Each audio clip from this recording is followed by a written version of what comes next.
भारत इस समय world power के तौर पर जाना जा रहा है और इसका सबूत किसी ना किसी वर्ल्ड लीडर के बयान से हमेशा मिलता रहा है। तो रूस के राष्ट्रपति व्लादिमीर पुतिन का एक बड़ा बयान सामने आया। पुतिन ने कहा कि अमेरिका भारत पर रूस के साथ उसके रिश्ते सहित कई मुद्दों पर दबाव बनाने की कोशिश कर रहा है, लेकिन इस तरह की कोशिशें बेकार हैं। पुतिन ने कहा कि भारत एक महान देश और लोकतंत्र है और रूस उसे अपना भरोसेमंद पार्टनर मानता है। भारत अपने राष्ट्रीय हितों को प्राथमिकता देता है।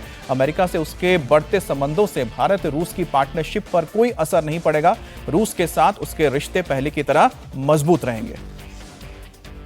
Question seemed a bit strange to me. You said that the cooperation between India and the US creates difficulties in the relations between Russia and India. I don't think that this is the case. Distinguished Carl, why would you think that? We're ready, that we're glad that India is developing its relations with all the countries. It's a great country, 1.5 billion people, a large economy, the largest democracy. As many people say, of course, the US are trying to put pressure on India in some matters, for example, when it comes to cooperation with Russia on some tracks. But everyone has understood that putting pressure on Narendra Modi, that has the largest population in the world, is detrimental for international relations and for bilateral relations. It doesn't matter where this pressure comes from.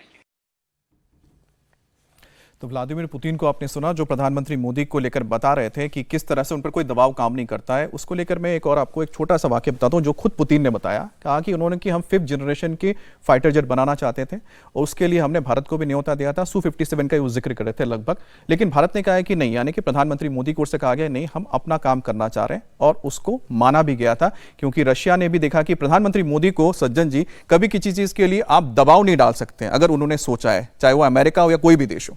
देखिए, दो जो world crisis है, एक Ukraine war जो 2022 से शुरू हुई और अभी जो ईरान वॉर जो हो रहा है, इस दोनों में इंडिया का देखिए कि इन्होंने किस तरीके से जो क्राइसिस आया और क्राइसिस को लेके जो इंडिया का स्ट्रेटेजिक इंटरवेंशन था कि हमने अपनी सप्लाई चेन को दुरुस्त किया। रशिया से हमने काफ़ी सस्ते में पेट्रोलियम खरीदना शुरू किया, 40% तक वहां से आने लगा। तो एक तो आप देखिए, और इसको जयशंकर ने कहा भी कि हमारे पास वो स्ट्रेटेजिक चॉइस है कि अगर क्राइसिस है तो हम अपने नेशनल इंटरेस्ट के हिसाब से देखेंगे। दूसरा, अभी जो ईरान वॉर हो रहा है इस समय भी, और उसके पहले जो ट्रंप का टैरिफ वॉर हुआ था, उसमें भी इंडिया ने क्या किया कि सीधा हमने अपनी स्ट्रेटजी बदली कि हमने अपने बायलैटरल ट्रेड और उसके अलावे ब्लॉक के साथ, यूरोपियन यूनियन के साथ अलग अलग काफी पहले से प्रीएम्प्ट करते हुए हमने तैयारी शुरू कर दी। तो ये जो स्ट्रेटेजिक ऑटोनॉमी, हालांकि देखिए इंडिया की पावर ही स्ट्रेटेजिक ऑटोनॉमी की नेहरू के समय से रही है कि हम अपना चुनेंगे, लेकिन अभी वो बिल्कुल आपको जिस स्पीड और स्केल के साथ दिख रहा है वो दिखाता है कि प्रधानमंत्री मोदी जो है, आप किसी इल्यूजन में नहीं रह रहे हैं, आप क्राइसिस को देख रहे हैं जो भारत नहीं पैदा कर रहा है और उसके हिसाब से, अपने नेशनल इंटरेस्ट के हिसाब से, आप अपने इंटरेस्ट के हिसाब से, चाहे वो इकोनॉमिक रिलेशन हो या जियो, अभी S-400 जो हमारा एयर डिफेंस सिस्टम है उसका दूसरा हमारे पास बेड़ा आया है। बिल्कुल, ये